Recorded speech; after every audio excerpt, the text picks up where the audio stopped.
All right, let's take it from the top. After Emily's confession about Ava's connection with Ryan, everything around the house felt off. Like that moment right before a thunderstorm, where you can just feel the static in the air and you know the storm is about to hit. But for now, everything is just eerily quiet. Living with Emily was like walking on eggshells. Not just for me, but for Ava too. And Ryan. He just sat there, like an annoying piece of furniture you can't get rid of. Still, Lily seemed to like him, and for her sake, I kept my cool. Ava and I, we were doing okay. We were partners, in every sense of the word. Business was booming, and despite the chaos, our personal life was surprisingly stable. But every now and then, I'd catch her looking at Ryan, and I couldn't help but wonder, was there something going on? Or was I just being paranoid? One day, an old acquaintance showed up. Bob, my mentor from my early days. An old grizzled fox with a keen eye for trouble. You know, the kind of guy who, if he was a superhero, his power would be impeccable timing for awkward situations. He walked into the house, and I swear, it was like a grenade of unease exploded. "Jake," Bob greeted me with his half-usual smirk. "Your house is starting to look like a full season of, Real Housewives. How you holding up?"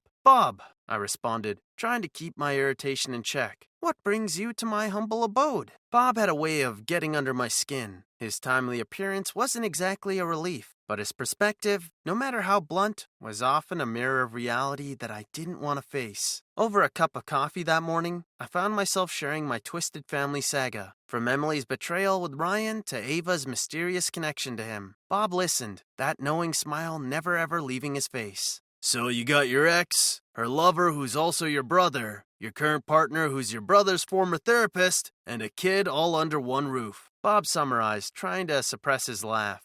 "You sure know how to pick 'em, Jake." He was right. Despite everything, we were together. An unconventional, dysfunctional family, but a family nonetheless. Well, as Ava says, this is just the beginning, and somehow, I believe her. As the days blurred together, I found myself reluctantly growing used to our strange living arrangement. Emily tried to keep her distance, floating through the house like a ghost, while Ryan was like a puppy, eager to play his part in Lily's life. Ava was my rock. Steady, solid, always there. One day, while Ava and I were discussing business, Bob dropped a bombshell on us. He explained that he'd been keeping an eye on an old rival of ours, a guy named Marcus. Apparently, Marcus was out of prison, and he had sworn revenge against us. That's the thing with the past. It's like an annoying fly that refuses to leave you alone. "Marcus is out?" Ava asked, her voice steady. "And he's after us?" Bob nodded his face, unusually serious. "He's got a bone to pick, mainly with you two. But Jake, with your family here, they could be targets as well." Just when I thought things couldn't get any crazier, Marcus had to resurface. I remembered him from my early days in the business, a ruthless guy who'd do anything to get ahead. He was bad news, and the thought of him being anywhere near Lily, I couldn't let that happen. I wanted to keep this from Emily and Ryan, at least for a while. They had enough on their plate. But Ava, she's not just my partner in business, she's my partner in life. Bob, in his usual style, added a bit of humor to lighten the mood. "You've got a love triangle, a vengeful ex-con, a kid, and a business. Sounds like the perfect plot for a reality show." Perfect plot for a reality TV show. I shook my head.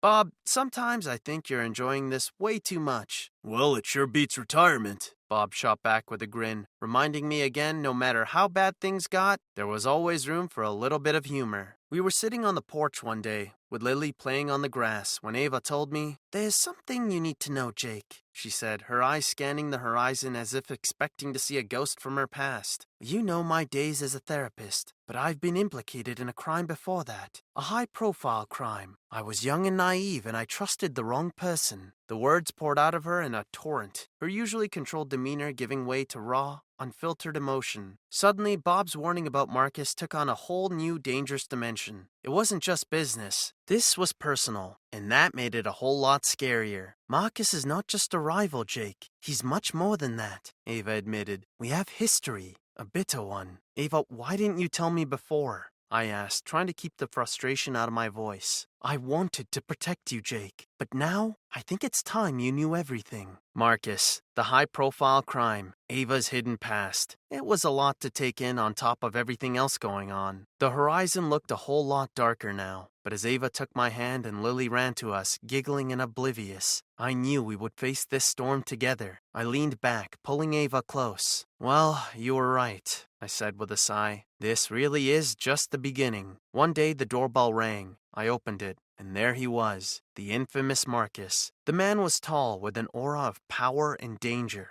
He looked around the house, his gaze calculated and predatory. "Good afternoon, Jake," he said, his voice dripping with a kind of honeyed malice. "I believe you've heard of me. I'm here to discuss a mutual acquaintance." Marcus's mere presence in our house was unnerving. Ava was tense, Ryan looked wary, and Emily looked like she was about to faint. Even Lily seemed to pick up on the tension, her laughter suddenly quiet. "Marcus," Ava acknowledged, her voice colder than I'd ever heard it. "To what do we owe the displeasure?" He chuckled, but there was no humor in it. "Straight to the point, huh? I like that. I heard about your family enterprise. Thought I might have a stake in it." "What makes you think we'd ever let you be a part of this?" I snapped, my temper flaring. The audacity of the man was astounding. Marcus just smiled, that sickly sweet smile never leaving his face. "Because, dear Jake," he said, producing an envelope from his jacket, "I've got something Ava here would want, and all I ask for is a small share."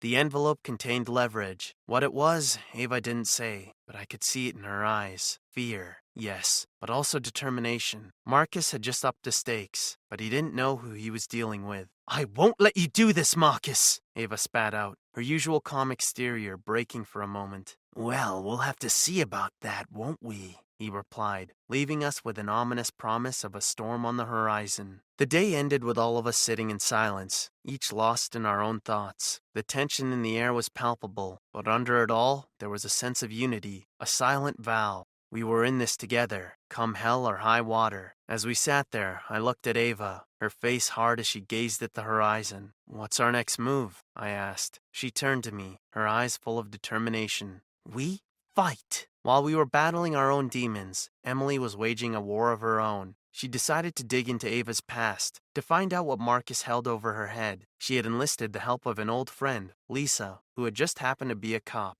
Emily spent hours huddled with Lisa over coffee, scanning old files and debating theories. They were quite a sight. Emily, usually so soft-spoken, passionately arguing her point, and Lisa, who had that hardened look of someone who'd seen too much. One evening, over dinner, Emily finally broke the news to us. "I've been investigating Marcus," she started. The room went silent. "And Ava," she added, looking at Ava apologetically. "And?" I asked, holding my breath. "And," she said, "I think we can use what we found to fight him." A wave of relief washed over me. Emily and Lisa's discovery could change everything. Ava looked at Emily, a strange mix of anger, surprise, and gratitude in her eyes. Late at night, as we huddled in the living room, I noticed Emily's wary yet determined eyes. "Emily, you've done more than enough." She looked at me, a tired smile on her lips. "No, Jake, barely begun." With Emily and Lisa on the case, the veil on Ava's past was starting to lift. And the more we learned, the stronger we became. Because in the end, it wasn't about winning or losing. It was about standing together, no matter what. Ryan was as affected by the threat as the rest of us, but he'd taken it more personally. It was late when he started finally sharing his plan. He decided to take Marcus head on. No more hiding, no more running. He wanted to dig up dirt on Marcus, enough to force him into a corner. "Ryan, that's insane!" Emily had exclaimed. "You'll be walking right into the lion's den!" But Ryan was adamant. "It's time we stop playing defense," he said, his determination burning bright. So he left, just like that. He walked out the front door and into the unknown. When he returned, he was a different man. The cocky grin was gone, replaced by a look of grim satisfaction. His clothes were torn, his face bruised, but his spirit remained unbroken. He held up a small encrypted device. "Evidence," he announced, his voice rough from exhaustion.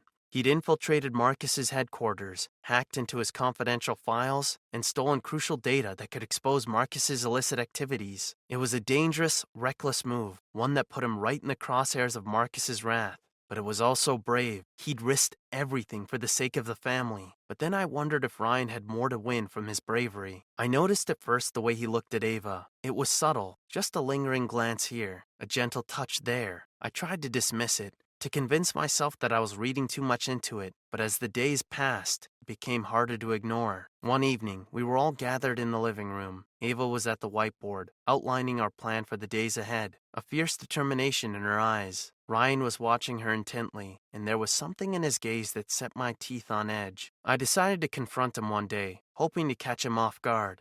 We were in the garage, working on a contraption that was part of this audacious plan. He was elbow deep in engine grease, his shirt sleeves rolled up, completely engrossed in his work. "Ryan," I began, my voice steady, "I need to talk to you about Ava." He looked up, surprise flashing in his eyes before he quickly composed himself. "What about Ava?" I fixed him with a steady gaze. "I see the way you look at her, the way you talk to her." Ryan laughed, a dry, hollow sound. "And how's that, Jake?" I felt my jaw tighten. "Like you're more than just friends." His laughter died down, replaced by an icy silence. "Jake," he finally said, his voice low and steady, "you're seeing ghosts." "Am I? Or are you just up to your old tricks?" Ryan looked at me, his eyes hard. "I'm not the same person I was back then, Jake." "Prove it," I said, holding his gaze.